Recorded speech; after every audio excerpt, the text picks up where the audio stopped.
Hello and welcome to Odds on Champions League match day 5. We have on Wednesday games very interesting like Liverpool, Real Madrid. So in this show we are going to analyze all the games on Wednesday with 𝐬𝐭𝐚𝐲, with Alvaro Romeo. Hello guys, I hope you had a good weekend enjoying football all around Europe, and now it's time to focus in the Champions League. It's getting more interesting, so remember guys to leave your comments, of course. Press the like, subscribe. Let's go on now with the show.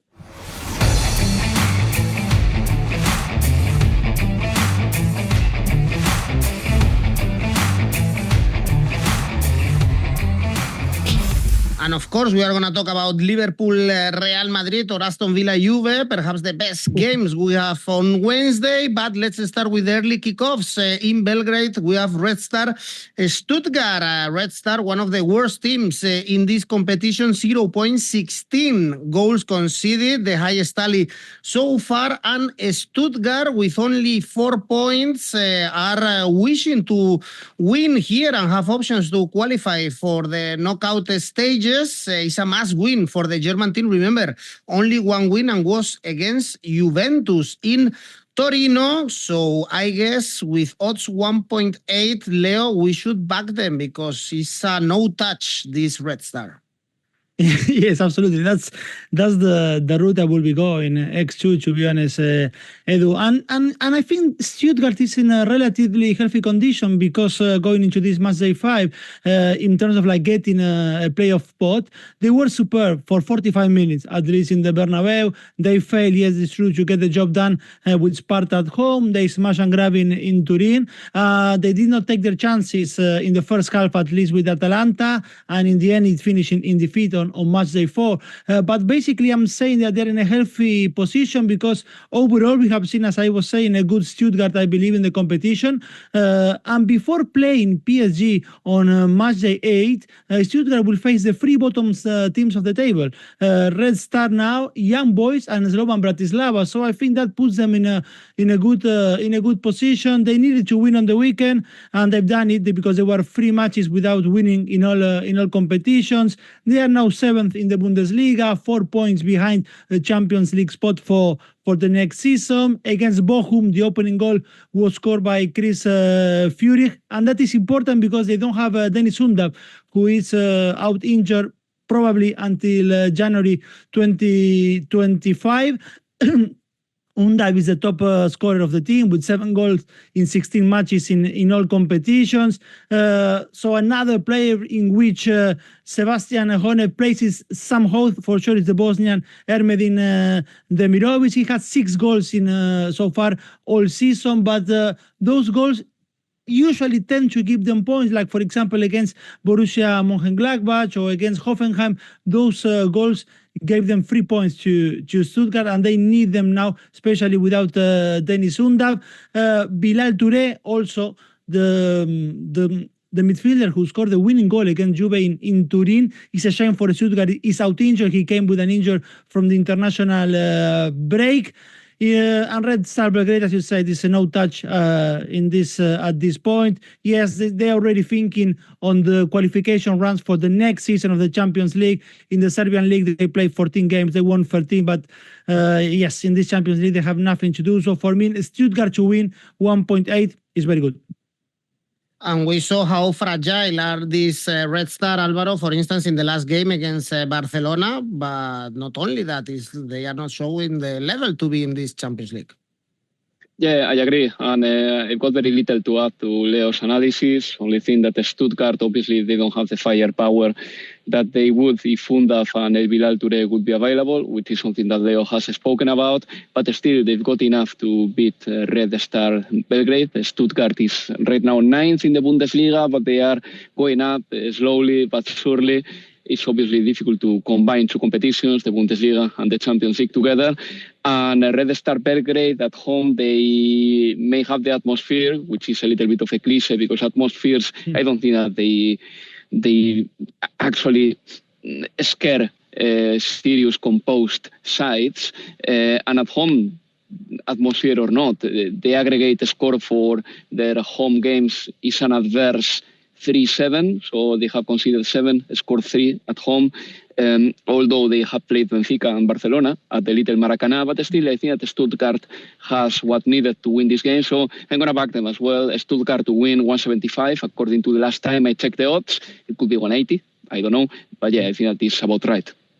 Well, they are struggling a little bit in the Bundesliga, but they should win. In Europe, they are doing good things. Next game, also early kickoff, Sturm Graz, Girona, with Girona struggling in Europe, only 3 points, only one win against Slovan Bratislava, and heavy defeats like the last one against PSV, but in La Liga, Alvaro, they are work in progress, they are better, and this one could be a tricky one. The bookies place Girona as favorite, but again, in Europe, they are not doing great things. It's a massive question mark. Sturm Graz, because they've scored only one goal, but they haven't been that bad in this Champions League, and they lost their manager recently going to the Bundesliga to Gladbach, so perhaps we could see a surprise.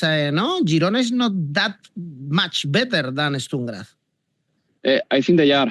I will disagree a little bit here. The only thing is that Girona is new in the competition, and I think they are still learning how to play here. But Girona, slowly but surely, they are climbing in La Liga, despite having so many absences. In some games, Girona has played with 10 players who weren't in the lineup last season. I mean, this is something that we have to take into consideration. The amount of players who have left and the amount of players who have been injured.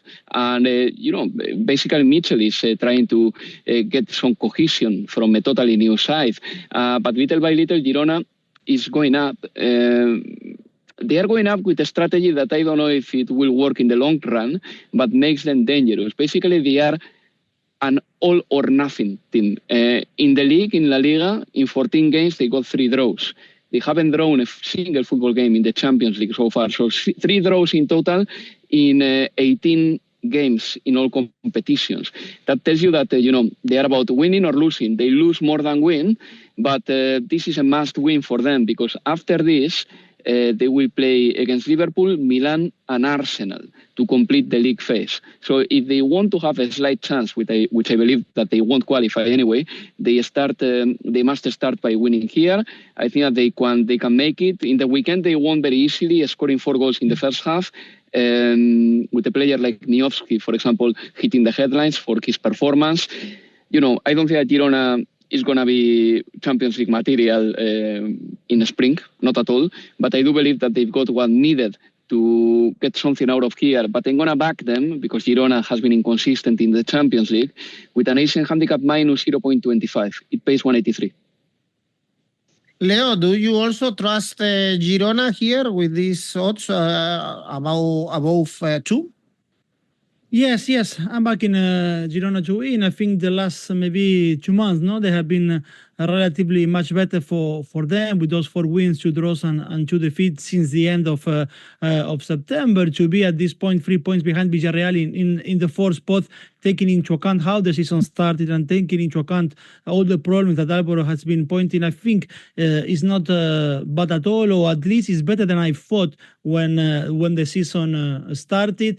They have a very, very, very, very slim chance, I believe, to make it to the playoff, and those chances will be non-existent if they don't take the 3 points in Austria, because afterwards they will face Liverpool, Milan and Arsenal. But something for sure that Girona must stop is they must stop providing the opposition the chance to score some of the most bizarre goals of the competition, from Gazzaniga's mistake in Paris to an avoidable own goal against Feyenoord, allowing PSV to score from a throw-in. It was also something that should not happen, although Tillman had his foot on the pitch when playing the ball, and that one should have been disallowed. But still, at this level, to see a team scoring from a throw-in should not happen. But even in that game, Alvaro, I don't know if you remember, the first quarter of the match was good for Girona. I think they have like 2 or 3 chances to score. Walter Benitez denied Bojan Miovski at the near post, which was almost a tap-in, and the game was 0-0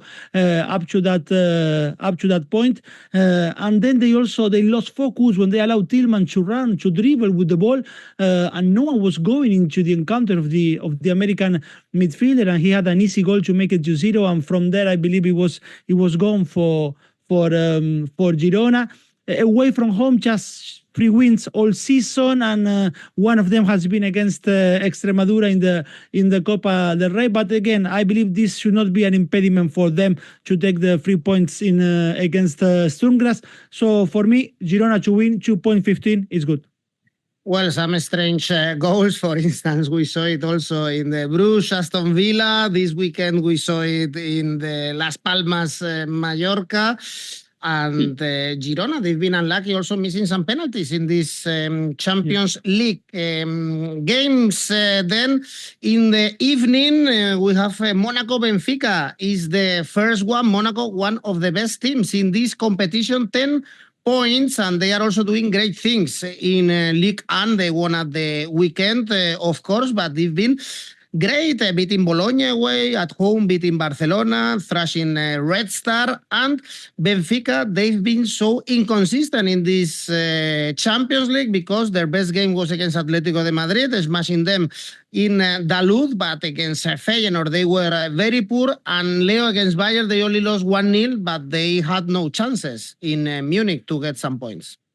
Yes, absolutely. They just defended, and they managed to do it quite well, at least by the scoreline up to the 67 minutes when Musiala scored the winning goal for Bayern Munich. What Monaco is doing is amazing. You pointed to 10 points at this stage is absolutely very, very good. And of course, the chances to qualify directly to the last 16 are still there, but the fixture side Benfica now on Matchday 5, and then Arsenal in London, Aston Villa at home, and they will travel to San Siro to play with Inter on Matchday 8, on Matchday 5 with Bologna. The game became very, very open. I mean, Bologna had their chances too, but Monaco in the end won it with a goal from 𝐿𝐸𝐴. They made Bologna's keeper the man of the match. The win in Ligue 1 against Brest on Friday was very good, with 𝐿𝐸𝐴 scoring a brace, scoring 2 goals.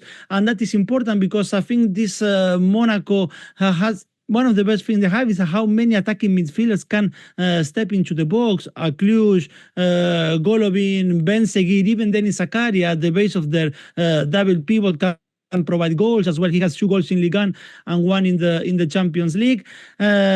And Benfica, those 2 defeats in the Champions League you mentioned are the only defeats so far in the season. Before the break, they trashed Porto 4-1. Now on the weekend, they won 7-0 or 7-1. And we saw in the Portugal Cup, and we saw a hat trick from Di Maria, also a bicycle kick from him. But again, those opposition side cannot tell us too much about the state of Benfica.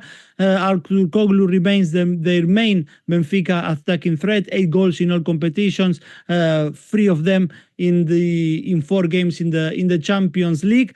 Only 1 defeat at home for Monaco all season. I expect goals here, so my take here in the second half, which might open much more than the first one. So second half, both teams to score, yes. That's my take. It's quite high odds, 2.87, but like second half, both teams to score.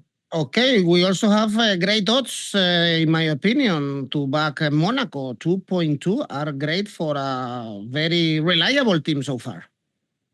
Alvaro? Yeah, yes, of course. And the odds for Benfica are decent as well. I'm going to go for the double chance for Benfica, by the way, just to reveal my odds, the quicker the better.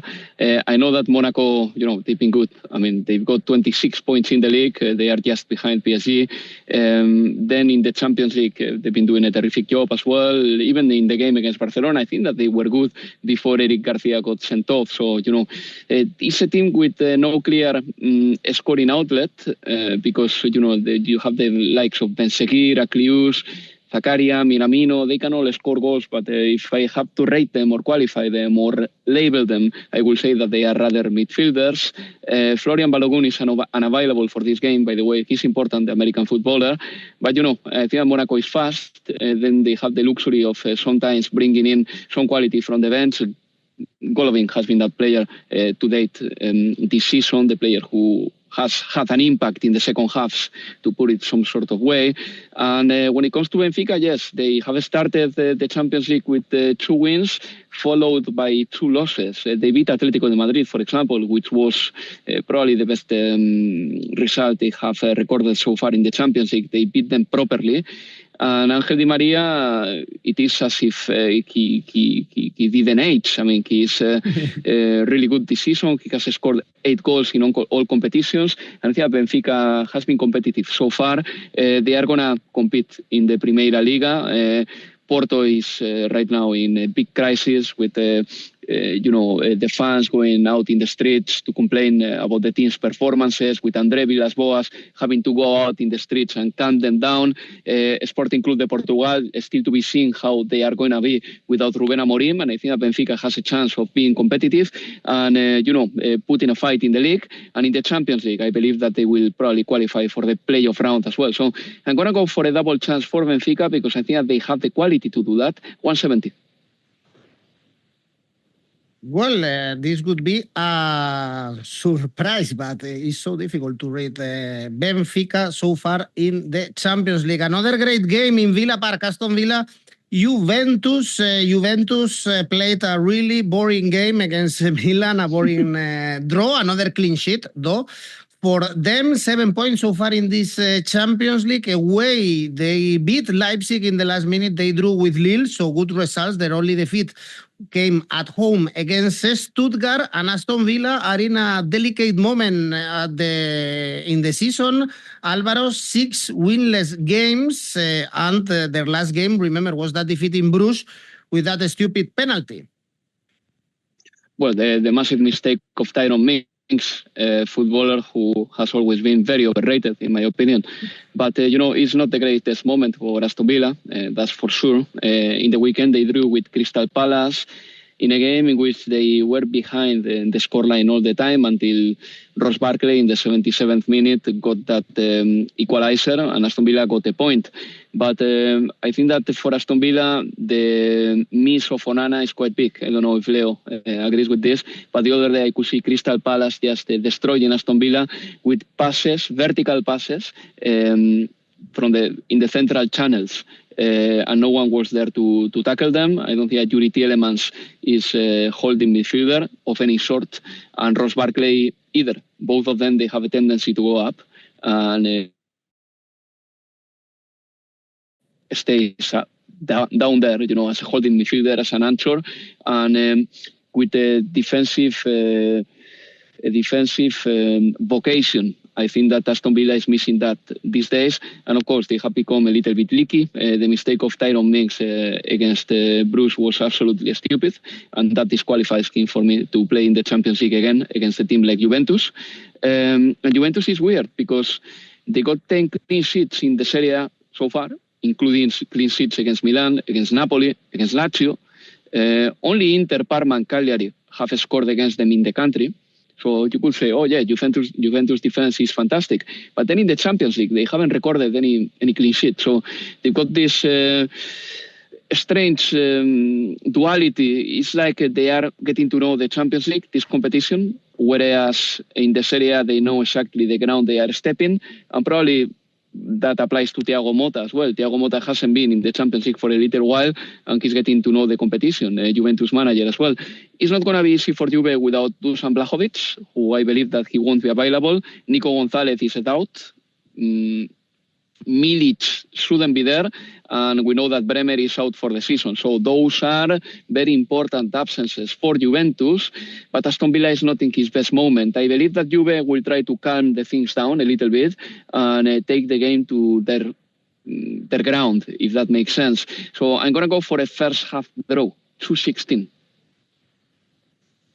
Yeah, Eduardo, I agree with what Alvaro said about the problems at midfield that Aston Villa has. I mean, it's not just not having Onana, but also not having Boubacar Kamara, which left you with Tielemans and Barkley, the double pivot. And it's true, none of them can do the defensive work, and that's why Palace was punishing them through the middle, through the central channel, which is weird because also when it comes to the attacking phase, it's actually the middle channel the best so far for Aston Villa. There's no other team in the Premier League that uses the central channel more than Aston Villa. 32% of their attacks go through the middle because why? They have Tielemans, they have Watkins dropping through the middle as well. They have Morgan Rogers in that channel, so that's why they build a lot, or they attack a lot through the middle. It's true what Alvaro said, that they are they are a bit leaky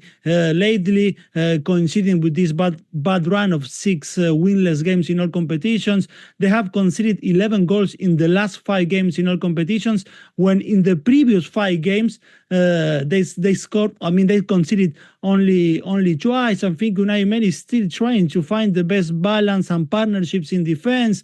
Now it's again Diego Carlos and Pau Torres. Torres was very poor against Tottenham, and he was dropped against Club Brugge. And after what happened with Iron Mings, he came back into the team.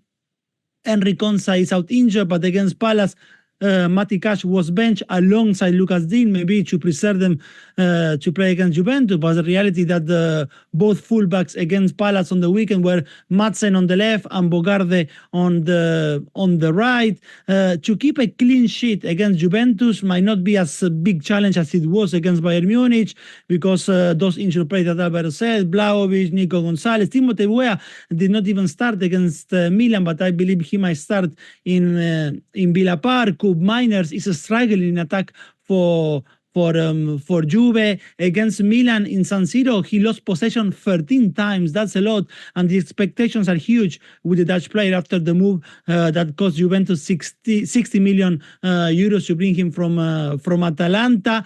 Mota is playing with 3 defensive midfielders, although Kefren Turam, we could argue, is more like a box-to-box or a mixed midfielder. But then he has Locatelli and Winston McKennie. And Winston McKennie, as much as he can play a little bit further up the pitch, he's not an attacking midfielder, the American. And against Milan, they were good in protecting the wings, because Milan uses them, attacks a lot through those channels. Now, as I said, against Aston Villa, they will need to protect the middle. So very likely we're going to see again those 3 defensive-minded midfielders in Juve. I do see Aston Villa as favorite here, but I wouldn't go X1 at the moment with Villa. I don't expect many goals in here. That's why I'm going goals under 2.5, odds of 1.8. I saw some people criticizing. Sorry. I just wanted to say what a player Francisco 𝐬𝐭𝐿 can be inside the box. He's a replica of Ángel Correa, really. Angelito, the way he plays in small spaces, he's really incredible, really. Sorry, Edu, to interrupt, but I really like that guy, Francisco 𝐬𝐭𝐿. I don't know if he's going to be a top footballer, but he's a footballer to play in small spaces, and there are not many like that.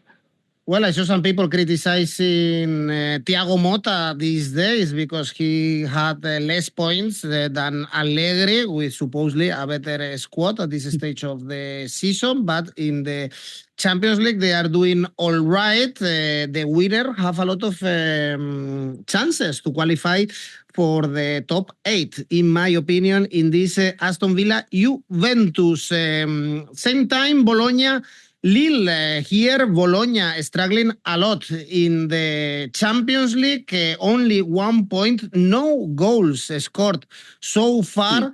And Lille is the opposite. They are doing a great Champions League with 7 points, beating Real Madrid and Atlético de Madrid, getting a point from Juventus. And Bologna, Leo, they lost to Lazio also, 3-0 with 10 men.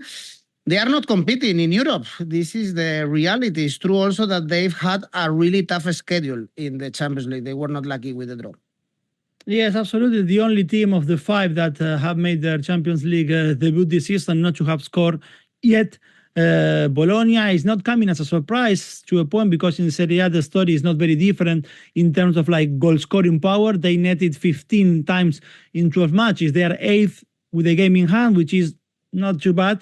But Cagliari, who is 15 on the table, for example, and has 7 points less, they have scored 14 times, just only 1 less than Bologna. If Riccardo Orsolini, who has 5 goals in Serie A, or Santi Castro, who has 3 to his name, do not score, Bologna does not have many other players to step up in that regard. Maybe Odegaard, but still not the type of player that will make you jump from your seat. Lazio on Sunday finished a run of 3 consecutive wins in Serie A for Bologna. They put on a fight for 45 minutes, but as you said, once they were down to 10 men, the game was over. And we know, especially in Italy this season, that with 10 men equals to lose the game for anyone who is reduced in numbers. With Monaco on match day 4, they had their chances again. With whom? With Orsolini, with Santi Castro. Actually, Castro had a goal disallowed, but a distraction in a set piece cost them too much, and they finish without nothing. Lille is not a team that scores a lot either, but it's a team that takes their chances much more.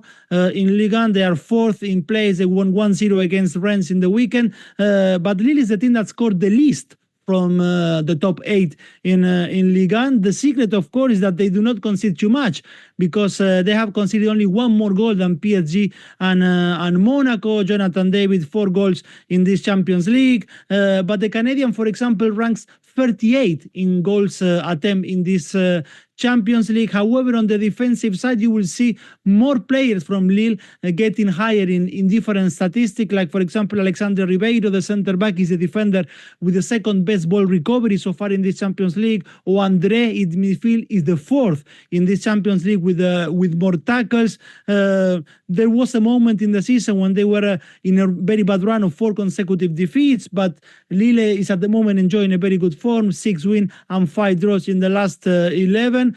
Look, Lille to win 2-0, odds of 5. I'm not going that route, but Lille to win, odds of 3 still is very good, so I'm going to stick with that. Lille to win. Lille to win. Leo doesn't see the first ever win for Bologna in the Champions League. Alvaro? I'm going to go for a draw no bet for Bologna, plain and simple, really. I mean, if they draw, fine. We forget about this game. If they win it, you get 180. There is obviously every chance that Lille puts a very good performance here again, because probably the most impressive French side in the Champions League has been Lille.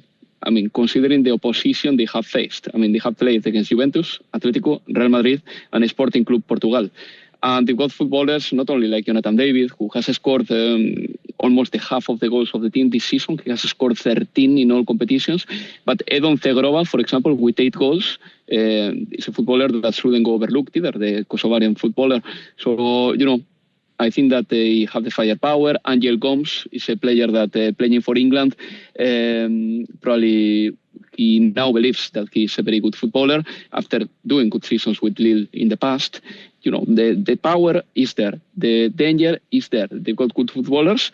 And Bologna, on the other hand, are suffering this season. We're not going to say no to that. They are 8th in the Serie A.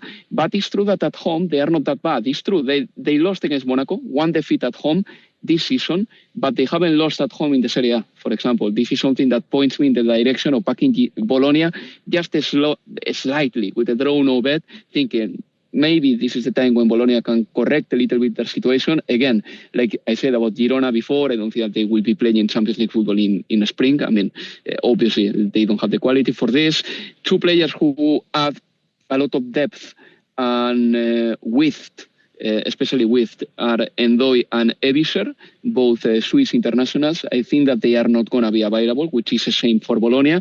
But I think that this is going to be a tight encounter. I could happily go for the under 2.5 goals, under 3 goals maybe, just some sort of a safe bet. But I'm going to go for a draw no bet for Bologna, plain and simple, 180. If they draw, I forget about this game. Okay, it could be easily also a draw in this game, to be honest. Next one is Celtic Brugge. At the beginning of the Champions League, we said that Celtic had a really easy schedule and they are doing well. 7 points. They have a huge chance to qualify even in the top 8 in this competition. They were even able to get a draw from Atalanta away, which is a great result. And after this game, they have Dinamo Zagreb and Young Boys. So winnable games, of course. They are in great form, 6 consecutive wins in all competitions. But also, Alvaro, we've been seeing a competitive Bruges, not only because they beat Aston Villa or because they beat Sturm Graz, but in the defeats against Dortmund and Milan, they were competing and they were not bad. No, they weren't bad. This is going to be a nice game. I think that Bruce can play good football, and Celtic can definitely do that. I mean, this season under Brendan Rodgers, they are playing really well. They have 7 points, like Juventus, like Arsenal, like Manchester City, 7 points for Celtic. And they have a footballer that 𝐿𝐿𝐴, and I think that he's quite special. I don't know if he's going to be a top footballer. Probably not. But at this level, and feeling himself like an important player in his team, I think that he can shine. I'm talking about 𝐿𝐵𝐿 𝐴, the German footballer, who has continued this weekend his magnificent form at Tynecastle. I mean, in the last game, for example, in the league, he completed all his dribbles, he played some amazing passes, and in the Champions League, in the previous game, he showed his quality. I'm talking about a footballer who is still young, who is small, who has a lot of creativity, and I'm going to back him to score or assist. That will pay in the region of 2. Him to score pays 3.6, and I do believe that there is a chance for that because he's scoring a lot. Otherwise, in this game, I go for goals. I think that Bruce is a good scoring side, especially domestically. Celtic is certainly a good scoring side at home. So over 2.5 goals, 170. Great one. Leo, how do you see this one? Yeah, my take will be exactly that one. The goals over 2.5 and 1.7 is good. To be honest, yes, it's true that at the beginning of the competition, when we saw the fixtures, we mentioned that Celtic had it easy in terms of like who they were going to face. But to be honest, at the same time, after that defeat with a 7-1 loss in Dortmund, I was not thinking that we were going to arrive to Matchday 5 thinking that their destiny is in their hand, but 4 points from the last 6 is massive for them. In the end, they drew against the second team in Serie A, and they won against the third team in the Bundesliga. So now we could argue that another 4 points from the next 9 in play will see them with a realistic chance of at least booking a place in the last 16 or in the playoff to dream with the last 16. I agree with Alvaro that 𝐿𝐵𝐿 𝐴 is enjoying a very good season, 11 goals so far in all competition. I guess the game with Leipzig was special for him as well because he came through the youth rank of Leipzig. Then he had spells in the B teams in Ajax, Bayern Munich, also Rapid Vienna. So I guess no one enjoyed more than him to have a little bit of a redemption against the German opposition more than him.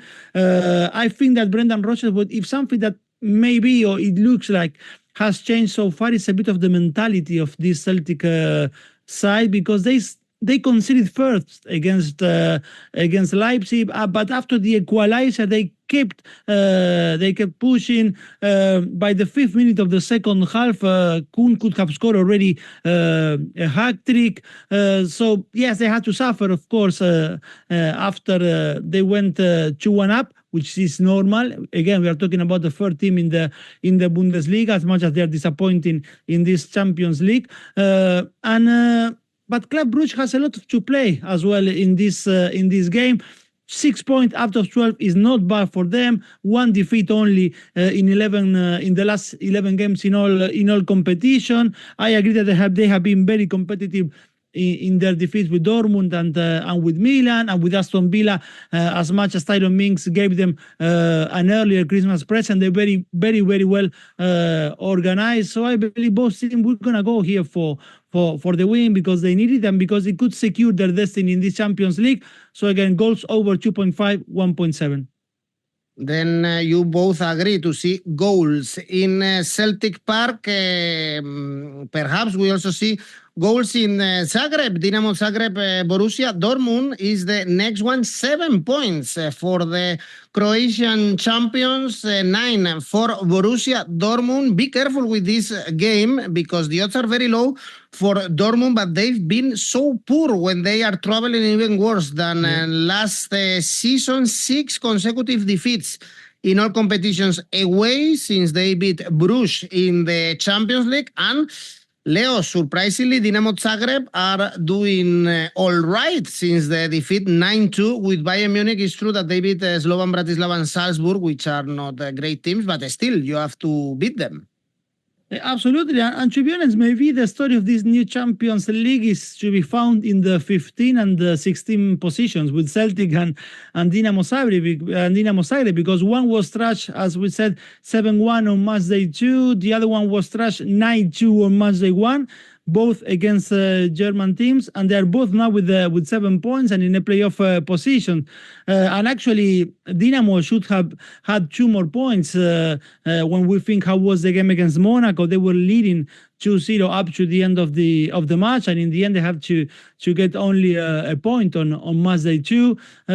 They are facing now the same team that provided Celtic that 7-1, and the question is which Dortmund side Dinamo Zagreb is going to face. If the one that at home has won 6 in 6 in the Bundesliga, scoring 18 goals and conceding only 6, or the one you mentioned, the one which away from home is in absolutely very, very poor form.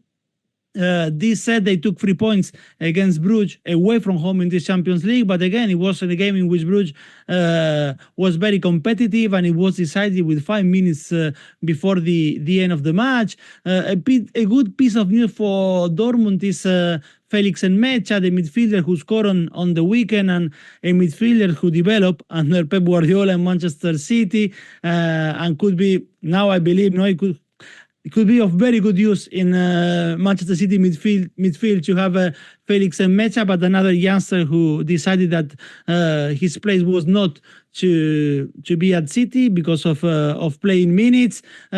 Some people are comparing him with Jude Bellingham. I see more of Leon Goretzka, for example, in 𝐿𝐴 more than with Bellingham. But yes, I think this Dinamo Zagreb is going to compete, especially in the first half. That's why I'm going first half double chance, Dinamo Zagreb 1.68. I can also see them competing, Alvaro. Could be a surprise, this one. I mean, they have been competitive so far in the Champions League. There is no question about it. Whereas Borussia Dortmund, they are the consensus favorite. But away from home, they are enduring a bad run, and that is something that shouldn't get overlooked. Then up front, 𝐬𝐭𝐴𝐬 and 𝗀𝗏𝐿𝐼's fitness is a concern. And these are footballers that are respectively the third and the first best scorers of the team this season. So if they are missing, obviously the team are going to miss them. And who's going to play up front? I guess that Bayer, who played in the weekend, Max Bayer, is still 22 years old, not a great scorer yet. And he may be the focal point up front, with Julian Brandt and Marcel Sabitzer playing behind him in midfield and probably taking more scoring responsibilities than they normally do.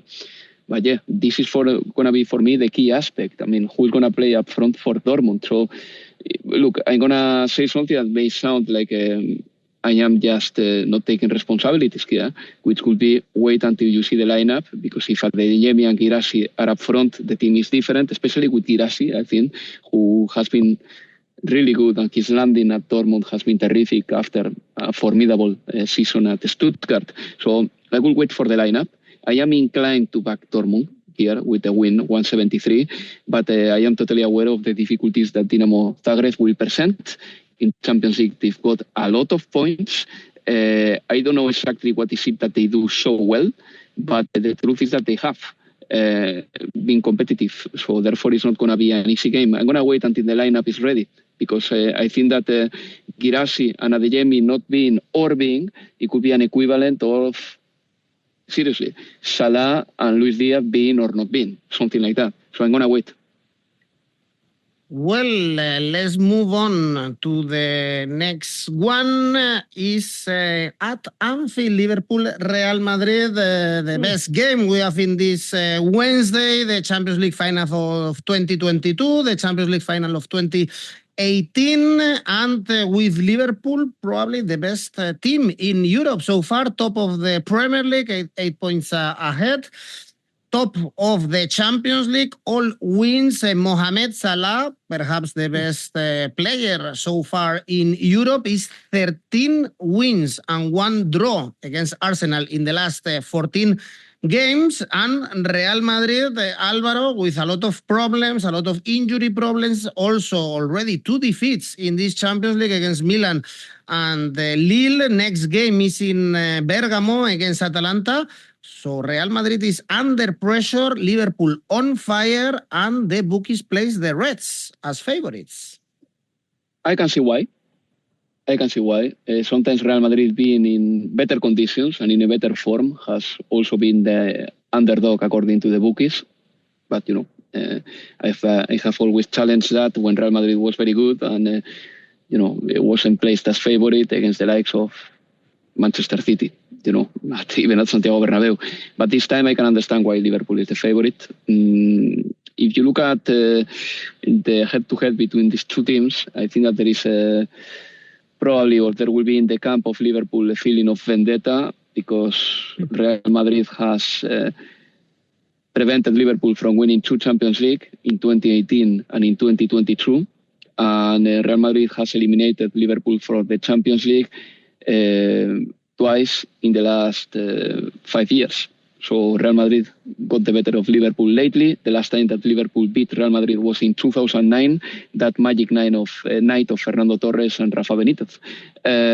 But if you take the last 8 encounters between Real Madrid and Liverpool, and some of the precedents are very recent, Real Madrid has gotten an aggregate scoreline of 17-4 against Liverpool. So the likes of Mohamed Salah, for example, have been probably taking Real Madrid as their biggest nemesis. Mohamed Salah would have probably 3 Champions League if it wasn't for Real Madrid. And this is an important game for Liverpool because I think that this time they believe that they can beat Real Madrid. They will play with Salah, who is in the form of his life. Salah has been probably the best Premier League performer of the last 10 years, if you take all the numbers together. 𝐬𝐭𝐿 will be in goal, but I don't think that this is a big problem for Liverpool because 𝐬𝐭𝐿 is a very good replacement for Alisson. Liverpool suffered in the weekend, but they got the result they wanted. I'm not discarding Real Madrid. I think Real Madrid can get a result here. I'm going to go for over 2.75 goals in the game. It pays 170. Very quickly on Real Madrid, they got 6 points only in the Champions League. I have no doubt that they will qualify. I have no doubt that they can be competitive at Anfield. And this is very Real Madrid-like. Since the injury crisis in defense started, they have recorded 2 clean sheets. Obviously, the opposition wasn't too good. It was Osasuna and Leganés. But Real Madrid rises in adversity. And this is something that has happened a lot. Who's going to play as a right back for Real Madrid? Probably Fede Valverde. Mbappé against Leganés played on the left. Vinicius played in the middle. And it made a lot of sense. Vinicius in the middle, now that he has improved a lot of his technique, he was proficient. And Mbappé on the left is more comfortable. I think that Carlo Ancelotti will explore this possibility against Liverpool again. Luka Modric didn't play a single minute against Leganés, so I can see him starting. And let's see who plays instead of Rodrigo. I think that Arda Güler may have a good chance, but Brahim Diaz can be another candidate. But, I'm mentioning footballers of the finest possible level. Real Madrid has terrific footballers. Liverpool is in a terrific moment, and I believe that goals will happen here. Over 2.75 goals, 170. Arda Güler played great against Leganés. Last win for Liverpool against Real Madrid is in 2009. That's that 4-0, the famous chorreo, Alvaro. You might remember the president of Real Madrid at that time bragging about Real Madrid beating Liverpool and was no full knockout stages. What a no full with word, Liverpool winning both legs. But Leo, now, as we said, Liverpool are very favorites with Real Madrid suffering, especially in defense with Asensio, a youngster who played the last 2 games. And by the way, he did great. Yeah, he's doing very, very, very well. And look, I have some concerns anyway about Liverpool. I think it's the most important week of the season for Arne Slot so far. Real Madrid now on Wednesday, and then on Sunday, Manchester City, both games in Anfield. And the start with 16 wins in the first 18 matches with just 1 defeat is just absolutely impressive. Even if consecutive defeats happen, because it could happen, you could lose against Real Madrid and Manchester City. The assessment that Arne Slot has settled impressively, that won't change. But why I'm saying I have some concerns, but especially concerns because the opposition is Real Madrid. The 3-2 away win with Southampton on Sunday was, of course, to celebrate because they won it from behind. They increased the gap with City at the top of the Premier League. But it's true that Southampton gave away 2 of the 3 goals for Liverpool. But I'm saying that I have some concern because I'm seeing since that 2-1 win against Chelsea in Anfield that we are starting to see that this Liverpool, for example, in comparison with Klopp, it was a Liverpool that was pressing high most of the time. Arne Slot against good opposition, like started with Chelsea, he tends to press with the mid block, but Southampton was able to put through balls to pass that first line of press and leave their midfielders 3-2 with a 3-2 superiority against Liverpool. And Southampton has done it. Chelsea has done it. So it's happening. Aston Villa, even by losing 2-0 in Anfield, managed as well to find, for example, Tielemans at the back of that first Liverpool press. Southampton dribbling was able to run with the ball many times yesterday in the Premier League. And when you see that you have players in Real Madrid who are super comfortable in dribbling with the ball 30-40 meters, Fede Valverde from the back, well, Vinicius, of course, Mbappe, Bellingham, they all can dribble and they feel comfortable doing it, dribbling with the ball 30-40 meters. If that first line of press of Liverpool is not showing good signs, that could be very detrimental to the chances of Liverpool, I believe. But again, this is an amazing start. What Salah is doing is amazing. 10 goals so far in the Premier League. But just I wanted to point out something which is not that amazing so far, I believe, with Liverpool, at least lately. Asensio, I agree, he's doing very well at the back. And I will go double chance Real Madrid. Double chance Real Madrid, 1.83. It would be a big surprise. Real Madrid, I think, at least need 3 points between this game and the one against Atalanta. But they have Brest at the end of the league stage. So they are under pressure if they lose, especially both games in Anfield and then in Bergamo. Well, a great game, this one, of course, at Anfield. And to finish this video, we have PSV, Shakhtar Donetsk.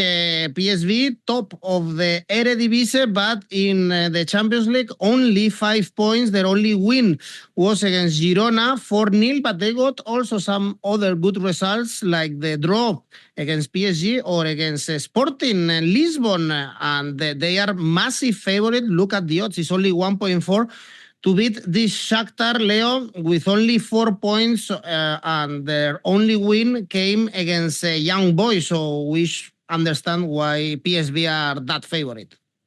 Yes, absolutely. I don't know if PSV could keep dreaming of automatic qualification, but they have a very good case to finish quite high to avoid the top team in the playoff.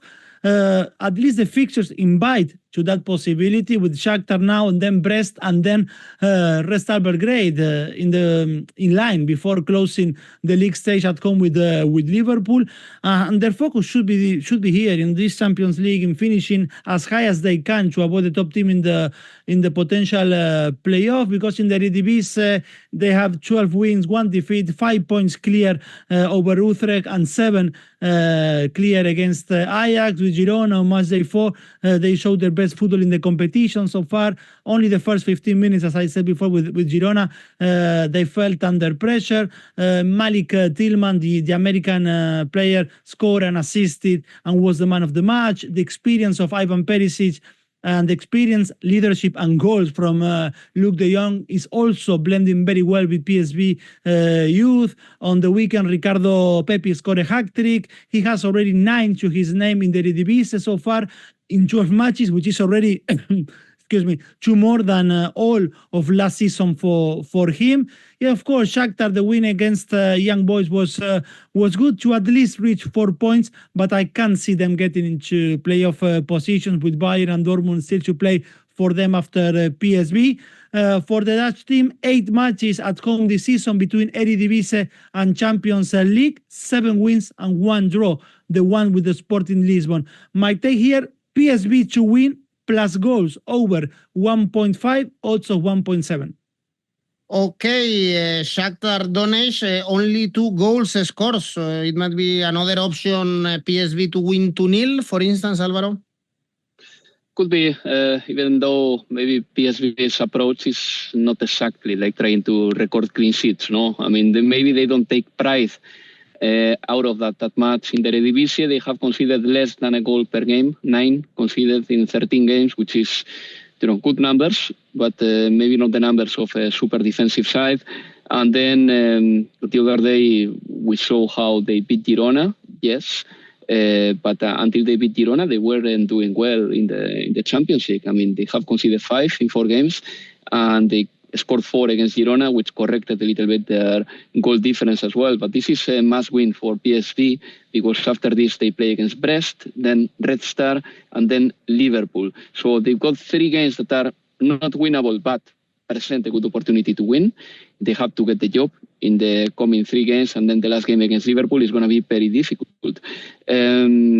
But after the display they had against Girona, they must have thought that they belong higher on the overall table.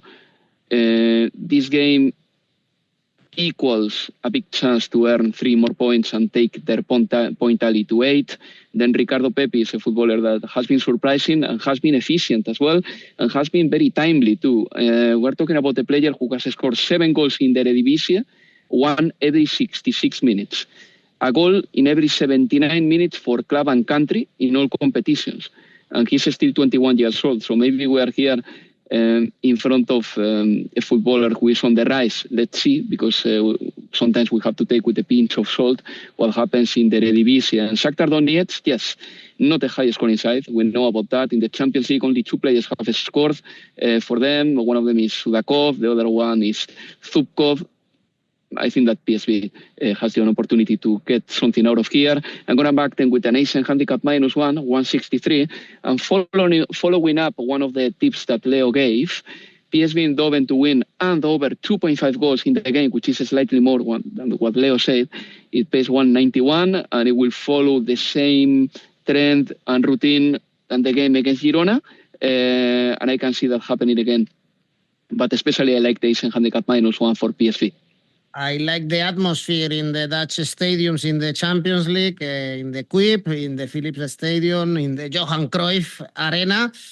And I'm sure it will be packed, because PSV have a very good chance to be in the knockout stages, perhaps in the play-off. Well, guys, remember, of course, that we are going to start a new month, so you can participate in our tipster competitions for December, in this case, or in the Premier League, in the NFL. And before we go to our safe bet and ACCAs, we had another great weekend. We had international ACCA, correct? Congratulations, guys. Alvaro also nailed his ACCA in La Liga, and Ronan nailed his ACCA in the Bundesliga. So we want to keep the streak. Let's go with your safe bet, Alvaro. It will be PSV to win, 144. And Leo?